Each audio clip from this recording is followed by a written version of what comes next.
আশঙ্কা হচ্ছে যে যেহেতু অন্তর্বর্তী সরকারটি আপনি জানেন যে রাজনৈতিক দলগুলোর সাথে এক ধরনের দূরত্ব তৈরি হচ্ছে বলে আমরা মনে করি এবং দূরত্বের জায়গাটি কিন্তু নির্বাচন। দূরত্বের জায়গাটি সংস্কারের ধরন কি হবে, সংস্কারের গতি কি হবে, সংস্কারের পরিধি কি হবে। আমার মনে হয় যে সরকার তার দূরত্ব আরেকটু ঘোচানো দরকার রাজনৈতিক দলগুলোর সাথে, এবং তখন আপনি দেখবেন যে এই ধরনের আশঙ্কা কমে যাবে। যেমন আমি বলছিলাম যে একটু আগে আলোচনায় যে আমাদের যদি একটা রোড ম্যাপ থাকে যে নির্বাচনটি আসলে কবে হবে, যেমন আমার ব্যক্তিগত ধারণা হলে খুব ভালো হয় 26 জানুয়ারি ফেব্রুয়ারিতে শীতের মধ্যে, এরকম যদি আমি খুব সামনে দেখি। কিন্তু সেটি যদি 2 বছর পরেও হয়, এমনকি 3 বছর পরেও হয়, সরকারের উচিত হবে একটি রোড ম্যাপ দিয়ে দেওয়া, তাতে রাজনৈতিক দলগুলো প্রস্তুতি নিতে শুরু করতে পারবে। আপনি জানেন যে গত 3 মাসে বা এমনকি গত 17 বছরে আমরা রাজনৈতিক দলগুলোকে রাজনীতি করতে দেখিনি, দেখতে পারিনি, স্পেস ছিল না। দেখুন, তারা শাসনতন্ত্র বা শাসন ক্ষমতা থেকে অনেক দূরে। আমি প্রায় মজা করে বলতাম তাদের হয়তো সিলেবাস হারিয়ে ফেলার অবস্থা হয়েছে, কারণ বাংলাদেশ রাষ্ট্রকে পরিচালনা করার জন্য তাদের নীতি কী, তাদের পদ্ধতি কী, তাদের কাঠামো কী, এমনকি দেখুন তাদের নেতৃত্ব কী। যারা মাঠে ছিলেন তারা আসলে ক্ষমতা কেন্দ্রের জন্য বা দেশ পরিচালনার জন্য প্রস্তুত কিনা। কাজেই রোডম্যাপটি হয়ে গেলে যেটি হবে, রাজনৈতিক দলগুলো প্রস্তুতি নিতে শুরু করতে পারবে, তারা ভাবতে শুরু করবে যে তাদেরও একটি পর্যায়ে তারা অতিক্রম করবে। আরও একটি জিনিস আমার মনে হয় যে বিএনপির মতো দল যারা ক্ষমতায় যেতে চাচ্ছেন বা যাবেন বলে আমি মনে করি নির্বাচন হলে, তাদের উচিত হবে যে অর্থনীতি নিয়ে, রাজনীতি নিয়ে, ডিপ্লোমেসি নিয়ে, এমনকি আমাদের শিক্ষা, আমাদের যে 1.5 কোটি বেকারত্ব, স্বাস্থ্য ব্যবস্থা, এগুলো নিয়ে তারা এখনই কেন তাদের মতামত প্রকাশ করছেন না। দেখুন, 31 দফা বলে আমাদেরকে চুপ করিয়ে রাখা হয়, বলা হয় 31 দফাতেই সব রয়েছে। আমার ধারণা 31 দফার একটা ব্যাপক বিশ্লেষণ হওয়া দরকার, যে আপনি ভারতের সাথে, এই যে ভারতের যে আমাদের বর্তমান চেহারাটা আমরা 5ই আগস্টের পরে দেখলাম, এই জায়গায় আপনি স্পেসিফিক্যালি ভারতের ব্যাপারে আপনার ভূমিকা কী। আমি কথাটা এই জন্য বললাম, আমার মনে হচ্ছে যে ক্ষমতা কেন্দ্রিক রাজনীতিতে আপোষের একটা বড় সম্ভাবনা তৈরি হয়।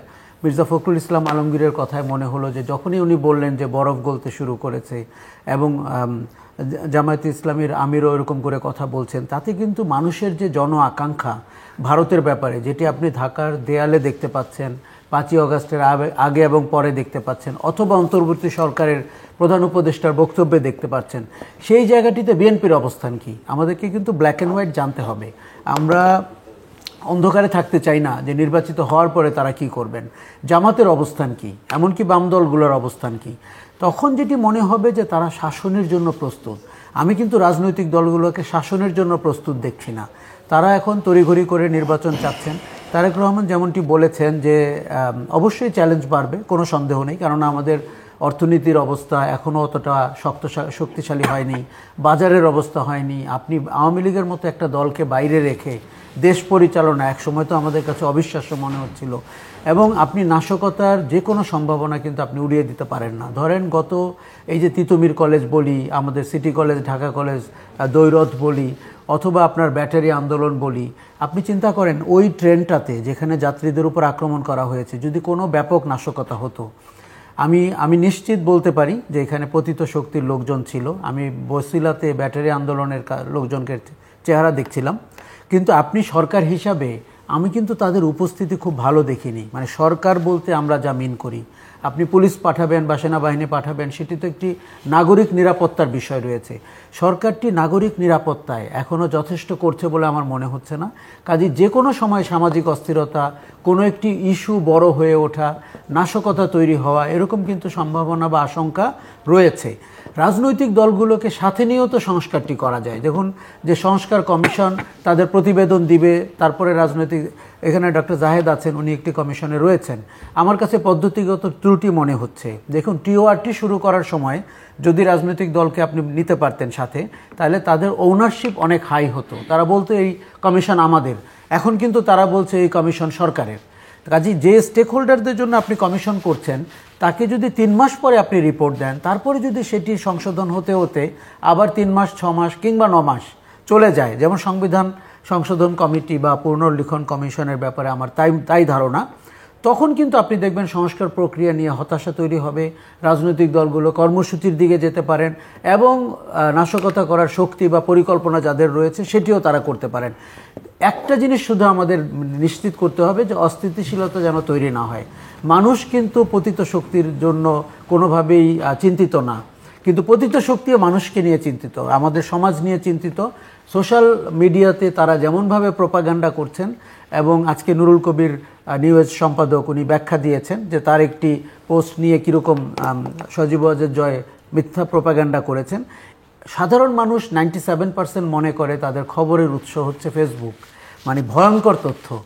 আপনি কোনো নিউজ মিডিয়া আউটলেট না, যার কোনো ক্রেডিবিলিটি নাই, যেখানে আপনি ডক্টরিং করতে পারছেন, যেখানে আপনি ম্যানুফ্যাকচার করতে পারছেন গুজব, সেইটাকে যদি সে নিউজ সোর্স মনে করে, তাহলে আমি খুব চিন্তিত যে আমরা কি করে আসলে সামনের দিনগুলোতে আগাবো। জি, আমি জাস্ট একটা ছোট্ট প্রশ্ন করতে চাই। আপনি বলছিলেন যে বলুক সরকার যে 2 বছর 3 বছর, আপনি কি মনে করেন যে সেই সময়টা এখন আর আছে? মানে এটা যদি ইনিশিয়ালি 3 বছর, ইভেন যদি 4 বছর হতো, 5 বছর হতো, মানুষ একভাবে বা রাজনৈতিক দলগুলো একভাবে প্রস্তুতি, কিন্তু বাই দিস টাইম সরকারের দিক থেকে বা সরকারের একটা অংশ এমন সব বয়ান, এমন সব উদ্দেশ্যের কথা তারা ইতিমধ্যেই প্রচার করে ফেলেছে, যেখানে সেই সময় কি কেউ দেবে বলে মনে হয় আপনার কাছে? রাজনৈতিক দলগুলো দেবেও না এবং সন্তুষ্টও হবে না। দেখুন, আমি সরকারকে দেখছি নিজের পায়ে দড়ি বেঁধে হাঁটলে যেরকম দেখতে পাওয়া যায়, সরকারটিকে আমার সেরকম দেখতে মনে হচ্ছে।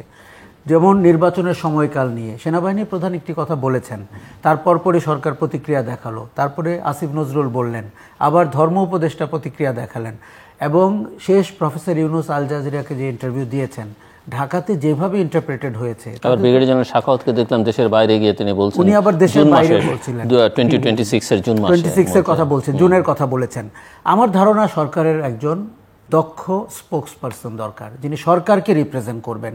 সরকারের সবার কথা বলা দরকার নেই। আপনি জানেন যে মাইক্রোফোন দেখলে, টেলিভিশন ক্যামেরা দেখলে আমাদের এক ধরনের অস্থিরতা এবং উত্তেজনা তৈরি হয়, কিন্তু যেই সেন্সিটিভ সময় আমরা পার করছি সেখানে কিন্তু এগুলো ধারণ করার অবস্থায় আমরা নেই। সরকারটি নিজেই যদি বিতর্ক তৈরি করে নিজেদের ভেতরে, একজন দেখুন, আমরা 5 জন উপদেষ্টার কথা বললাম, এমনকি প্রধান উপদেষ্টা সহ, তাতে করে কিন্তু বারবার আপনি যখন ক্লারিফাই করছেন, আপনার ক্রেডিবিলিটি অনেক নিচে নেমে যাচ্ছে, আপনাকে বিশ্বাস করার অবস্থা কমে যাচ্ছে।